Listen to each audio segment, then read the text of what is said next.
So I love this subject. So it's great to be able to have the opportunity to chat with people about it. So just those of you that have done these sessions before know that usually a few sort of things to throw out as thoughts to start with, and then we'll go into groups and have the main part of the session will just be discussion, and then we'll come back and share ideas.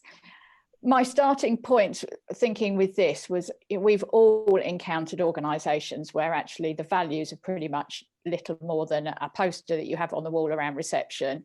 It's something you might mention briefly in induction, or it's a line in the disciplinary policy, you know, a misconduct issue, and it's thrown in as another allegation, failure to work in line with the organisational values. But actually, if organisation values are real and embedded, you know, they can, I believe, they can make a huge difference. If not, Brené Brown talks about gauzy values. They're not real ones that people are actually evidencing. So I'm going to draw on her definition, because I'm guessing most of you encountered the work of Brené Brown. And she describes a value as a way of believing or behaving that we hold most important. And then I like her description of it as living into our values, mean that we do more than just profess our values, we practice them. We walk our talk, we're clear about what we believe and hold important, and we take care that our intentions, words, thoughts and behaviours align with those beliefs. So that can work at both an individual level and in terms of how we operate as organisations. And I thought it was quite interesting when I came across this, or some research from the ILM about the top organisational values. And I don't know what strikes you when you look down that list, but actually, to me, they seemed a pretty boring list. Yes, they are good in terms of behaviours and values and things that you want to evidence people, but there's nothing in there that really would work as sort of a USP in an organisation. How would you identify yourself from those values? How are we using our values as part of our identity and our USP? 55% of Fortune 100 companies have integrity as one of their values, which, yeah, is absolutely right. And it, you know, you'd hope that's sort of almost a common universal value, but it doesn't really say much about an organisation in terms of differentiating it. And I like the idea of having the core values, which are those that are deeply ingrained principles. The idea of aspirational values. So they're about the things that an organisation wants to be like to actually achieve and succeed what they want to do, whatever their area is. And then the idea of actually having accidental values, because those are the things that can come out and arise and evolve over time based on interests and personalities, particularly probably of the leaders. So, you know, there's different types. We tend to talk about core values, but actually whether aspirational values are the ones we should be focusing on more in terms of creating differences within our organisation. I just pulled out some values, just some companies that came to mind for me, and this is purely what they've got on their website. If I just Googled, you know, core values, and if you look at those, what's your instinct? Does that their values align with your experience or what you associate with them? You know, are those values, have they created their USP, their culture of that organisation? So I don't know if anybody's got any thoughts they just want to throw in briefly into the group when you look at those three. Well, the Tesco one doesn't line up for me, but I have a does thing or about doesn't? Tesco doesn't. Okay. In what particular way doesn't it resonate with you? Well, it depends. These values might be for their customers, which is what they're saying, but I think they treat their suppliers pretty poorly. So, yes, I would agree with that. Yes. So I think, you know, all their customers are their suppliers as well as the people that come into the shop, you know, as far as I'm concerned, in the broad. Yeah.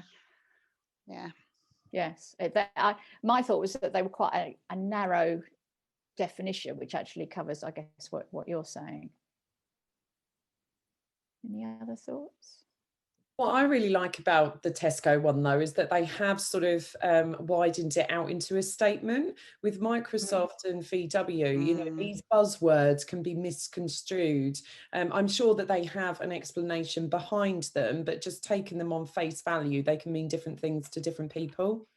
Yes. Yeah, I mean, they did have bigger explanations, but although, as you said, Tesco didn't have it drilled down to a single word. So yes, I suppose my association was that Microsoft, certainly the innovation is what stands out. But then I was actually trying to think whether sort of the CSR, the philanthropies, I'm not sure whether I personally associate that with Microsoft or with Bill Gates. You know, it's one or the other. And then the VW, the one with the integrity, kind of took a bit of a bashing with their issues. It's a good few years ago now, but you know, it just shows what an impact it can have on a brand if the values are not lived. They can come back to bite you, can't they? Absolutely, yes. I think the example that's quoted, that's a long time ago now, was the Enron one. I can't remember what their values were, but they were ones that, you know, came down crushingly in terms of everything that subsequently people came aware of.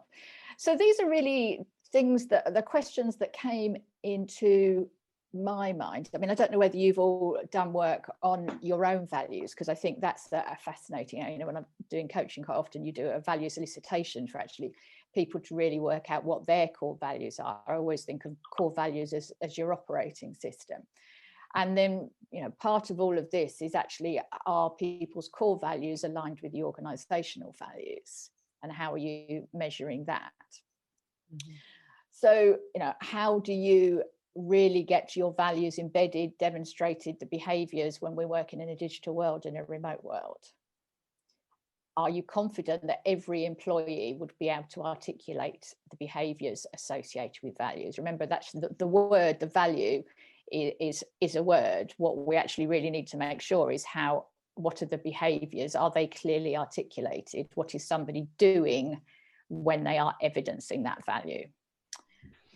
What's the benefit of having clearly articulated and embedded values? You know, what's the organisational benefit of having those really well known? And are they incorporated into all decision making? How do we draw on them to actually make sure that in every aspect of the things that we're doing, they're incorporated? And then from the HR perspective, how can we ensure that the values are built into every element of the employee life cycle, not just about the induction? And yeah, how do your values set you apart as an organisation? So I don't know if you want to take a quick screenshot or scribble down those questions or versions of them. It's not a script. It was my thoughts for you to prompt a conversation in groups, and then we can come back and share thoughts, observations, and then any actions. What are you going to do differently as an outcome of having been here today? You all got those too? Okay. So let's go into breakout rooms, and we're going to go for 15 minutes, the breakout rooms, to give you a chance for a good conversation, because otherwise by the time you get past doing the introductions, it's nearly time to come back in. So we'll how many rooms should we go into? We'll go into 5 rooms, so you've got 5 or 6 people into each room. So yeah, we will feedback. So I don't know whether you want to decide somebody that's going to be a spokesperson when you come back at the end. That would be great. So I will see you in 15 minutes if the technology works. All right, that 15 minutes went very rapidly. Certainly in the room that I joined. So let's see who would like, if we look at, I should start at the other end. So group 5, Flo, Naomi, Rachel, Suzanne. Anybody like to summarise, throw in some questions, what your question was that your discussion focused on?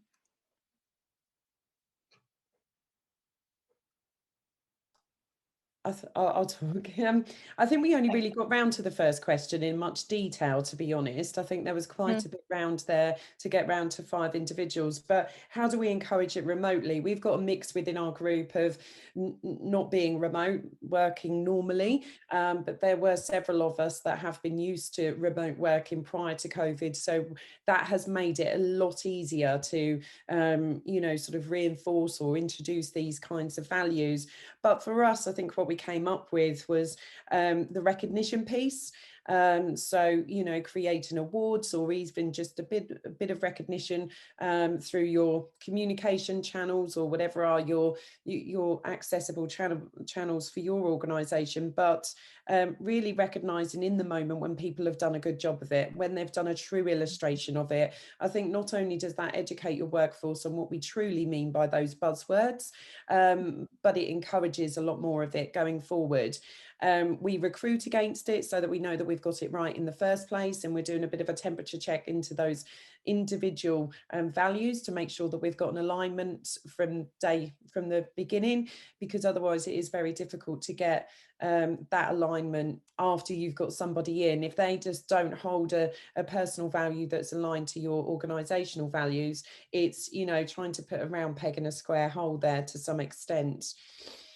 And then I think thirdly, we talked about sort of the review from a performance management perspective, you know, competency frameworks that's built into the talent management process. And I really loved what you said, Rachel, at the NHS about you've got your accountabilities sort of rating, you've got your values rating, and in the middle, you've got that sweet spot. And until you get to there, then you won't be considered as high potential and then put into the talent management discussions.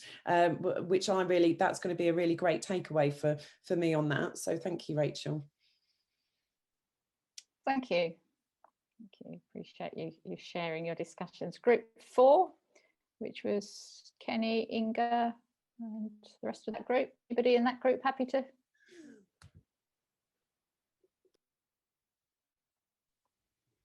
Shall I jump in and just summarise briefly, because I think I steered our discussion. I asked, I said the question I was most interested in was how do you embed your values across the life cycle, and there was lots of great examples from Kenny and Anna. Oh, can you hear me? Yeah. Oh, sorry. There was lots of great examples from members of the group about, you know, questions about where the values come from. Do they come from the leaders or do they come from the business? And then how to then follow processes so that you engage the people with understanding what they understand the values to mean, and then building those into reward and recognition schemes, and definitely through the performance appraisal, whatever you call your scheme, where you set objectives and record how people have performed against them, and it's equally placing an equal importance on what they achieve, but also how they achieve it. I shall let Anna or Kenny or anybody else in the group jump in if they want to add anything. Anything anybody would like to add from that group? Yeah, it was a good debate. It was a good. It's good to see where we talked about the challenge of values becoming. It's very easy for them to become another tick box and task, and how you actually all the add-ons you do, that's actually not going to necessarily help. Does your culture really reflect the values you said you're driving? And you can do all the normal things, but it's a challenging topic. Well, we had I talked about culture a couple of weeks ago, and yeah, I mean, does the culture come out of demonstrating the values, or is, you know, they're inextricably linked, really, aren't they? But yes, it's fascinating around that. Anything else from that group? I think the only thing that I'd like to add is, as a job seeker at the moment, values are a huge thing for me, and I'm, you know, hugely turned on by companies that have a real succinct set of values. And then the disappointment I feel when I don't see that demonstrated through the recruitment process. There's a couple of times where I've gone to the CEO directly, and I've got like a video resume that I've done, and send that to them. And then they phoned me up and brought me in for a selection, an interview, and I said, I don't understand why you've not gone through selection. And it's quite clear that the values that they look for in their people, you've got a recruiter somewhere who's bringing people in against a completely different set of criteria and just sticking to a spec. And is that where some of the dilution happens, because it's not being enforced at recruitment, it's not being carried through to induction, and then there's just people who have kind of lost that connection in that process already before they've got into the company. Yeah, so they're actually missing out on people because they're not actually walking the talk. Yeah, thank you. We were actually talking about that. I was talking to Amy earlier, and it was another example of exactly that. A company's not following through on what they'll say. Room 3, Zoe, Elaine, Sarah. Shall I talk? If that's all right. We sort of started off with the first question about, you know, how do you embed your values now we're in a more digital world? And then I think we kind of ended up talking about all the questions about embedding values and incorporating them and how you get people to buy into them and demonstrate them. And I talked a bit about our company, where I feel that we haven't got it right at the moment. So our values were kind of given to us by 2 of our owners. We have 10 owners. And even amongst themselves, the owners didn't all necessarily buy into them. So we have the values sitting, you know, on the document that's our strategic plan.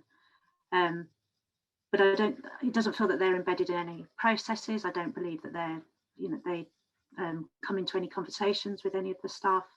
And it doesn't really feel, having listened this morning to Marion talking about what are your core values, and that's, you know, the things that you're already doing perhaps that are embedded that make you you, and then what are your aspirational values? These are the things like, who do you want to be, and therefore what values, you know, help you promote or help you become that kind of person. It feels very much like our values are kind of the ones that we've adopted are just what we were already doing. They're very core. They're probably actually quite quite outdated for us already. And I think it's also very difficult for our company to articulate them. So then we talked about, how do you measure them in performance reviews? And I'm quite interested to hear that lots of people are doing that. We talked about whether or not you have a set of example behaviours of what you might do in order to, you know, to demonstrate these values, and then possibly even a set of negative examples of, if you're doing these things, then you're definitely not demonstrating the values.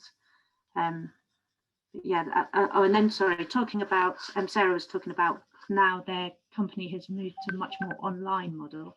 Their values perhaps now need to be more fluid, a little bit more flexible. The way that the method of delivery is completely different. And that's kind of the same for us as well, I think. We're doing a lot of our work online now and having online meetings, and that might actually change some of our values. So have I missed anything from our team? So we just had like quite a general debate. We didn't really come up with any answers, I don't think. I wasn't expecting answers. It was just intending to have a debate. Sorry, somebody was about to say something. I was going to say, I just guess we also touched on whether values should be revisited if there's a change in business or a change in circumstance, and when that should be. Yes, yeah. We talked around, you know, at the very least, they should be revisited whenever you revisit your strategic plan, to make sure that your values, hopefully if you've got aspirational values as well, are still going to take you, you know, carry you through to where you need to get to. I know when I dropped into that conversation, we were also talking about the struggle it can be to work with employees and managers to actually really be able to articulate the behaviours associated with a value. They can say the word of the value, but actually clearly being able to explain. And the example that I was using was, I remember somebody I worked with, they had welcoming, and you know, they said, well, we'll welcome people when they come, yes, but what are you actually doing? You know, and so about, you know, using somebody's name, smiling, remembering something about them, you know, what's the behaviour that is really evidencing that value and actually helping. So that is it's an education piece to actually help people understand what that is. Group 2, Catherine, Amy, Pam, Sarah and Anna.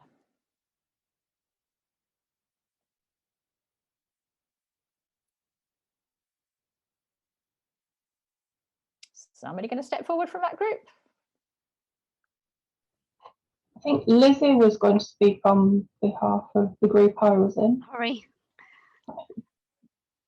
So we had quite a good discussion really about our experiences with values, companies that have done them well, companies that we think didn't do them well, and particularly when it wasn't implemented top down, when you had CEOs or managers who evidently did not live the values. So we talked about how the values needed to be day-to-day values that you could live, but also that you needed aspirational values as well. So you've got that mixture of trying to make yourself better and trying to improve the workforce as well, but still ensuring that there are behaviours that you set every day that are achievable and that they can do. And one of the ideas as well is having value workshops. I know Catherine said she did some values workshops with employees and they worked really well.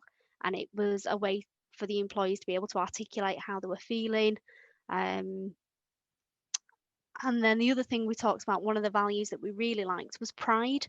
Out of all the values that we discussed, that was the one that we thought really sort of resonated with everyone. Am I proud of what I do?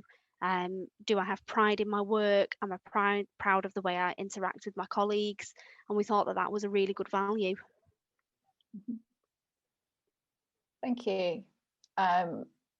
So there's one group left and I'm a bit confused now. So Lizzie, were you with Jackie and Catherine?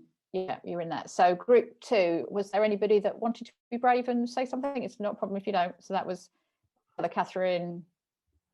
I don't mind just adding a little bit that we talked, obviously having a recruiter in the group, we talked about how important it is bringing, making sure that when you're at recruitment stage, understanding the company values. And again, I think someone mentioned it earlier about making sure they're in line with your personal values as well.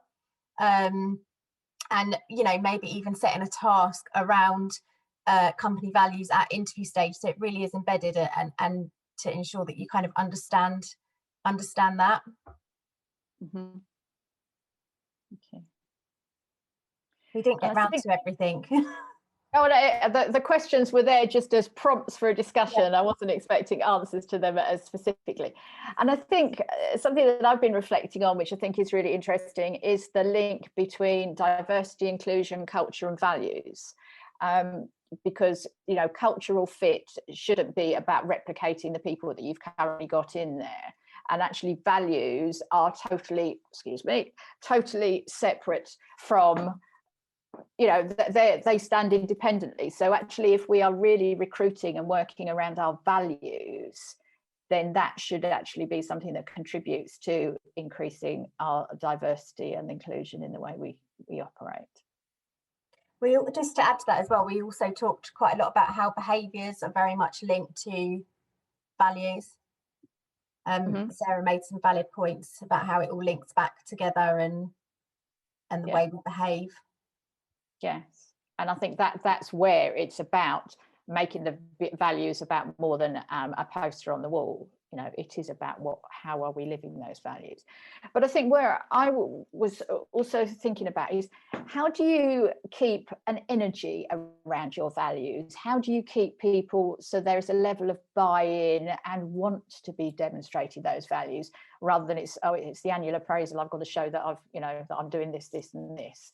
Actually, how people want to be ambassadors of those values. So I think absolutely, the reward, the recognition, and the recognition in the moment. I can't remember who said that, but I think that is a hugely valid part. Not doing it as a once in a year thing, but actually, catching people doing it right in the same way as we, if we pick them up if it was wrong. Actually, when they're really evidencing things in a positive way. Any thoughts people would like to throw in? I'd just like to interject there, Marion, because sorry, I lost connection. Yes, I realised that. And then couldn't get back on. So sorry, I've missed some of it. But the recognition in the moment thing, for me, is really important, because one of my passions is about developing coaching cultures within businesses, and that isn't about some of the management having coaching. It's actually about from top down having a coaching culture, and that's where, you know, these yearly reviews really are old hat. It's about, you know, giving feedback, balanced feedback, what you've done well, what you can do differently all the time, so that it's relevant and, as you say, in the moment, rather than a year later saying, well, do you remember that time when? And you sort of think, okay, but yes, it's much more powerful. So I think that recognition in the moment is really powerful. But yeah, a coaching culture for me is how that would really work. Okay, thank you. Other thoughts or observations? Questions? I agree with the view that annual performance reviews, it should be an ongoing thing. It shouldn't be once a year. It should be a regular touch base. I think we're starting to see the braver organisations are starting to, or are doing that already. So it's just helping the organisations we work with be braver, I guess. We already do that. So while Naomi had mentioned that we have the annual colour code scheme and that sweet spot before you even considered for development in our NHS organisation, we have a 6-monthly review of that, but also a more informal my supervision, which stems predominantly from the fact that I work in the NHS. And for those that weren't on my group, sorry, I work in the NHS, and stems predominantly from the fact that the majority of your employees in the NHS are clinical and need a clinical supervision line. But actually, why wouldn't you take that into your non-clinical roles as well? And we do that, and that looks at things like health and wellbeing, flexibility, how you're still achieving against things like values, but in a more informal discussion. So we do have that more formal route, which we use for our talent pipeline, but we still continue that on a monthly basis, more informally. Thank you. If I could interject. Okay. Yeah, Suzanne, please do. Well, I was going to say, I'll interject, is along with some of the other practices in one of my former organisations, we actually did, for everybody once a year, they also did a 360. So they were very much getting that sort of feedback from people, their peers, their direct reports on their behaviours. So it wasn't that. What I tend to find is that conversation between line manager and direct report about, and the argument about, well, what do I think of myself, yourself? But we actually did that, and we found it very valuable. And then it fed into the next either quarterly or half yearly sort of review. But it was based on evidence gathered from the people that they worked with. And we saw a massive improvement in people's attitudes towards those reviews and their own personal commitment to development through that. It might be something that could be considered. Thank you. We better wrap up looking at the time, but I hope you've all taken away actually a challenge. I think something that you want to challenge yourself or your organisation on in relation to the values, things that you might be trying to encourage the organisation to do differently as a result of today. So thank you all for your participation. We've been working on the list of topics, I'll pass back to Amy in a second, for the next few sessions, which I know she'll be telling you about. Just a reminder that I'm doing self-care power hour for HR next Tuesday, if any of you didn't come last time. And I'm also offering that as a complimentary session into organisations for their HR teams, just as a kind of give back, because it's been a tough time in HR. So, and we will be sharing the slides. I've seen a couple of questions on that. So Amy, can I pass back to you to wrap up, please? Absolutely.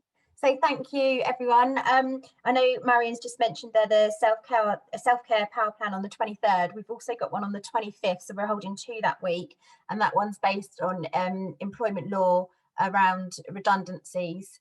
So I'll send you all a follow-up email with those links on to book onto the events if you're interested. And obviously feel free to, as always, to share, like on LinkedIn, and I hope to see you all next week.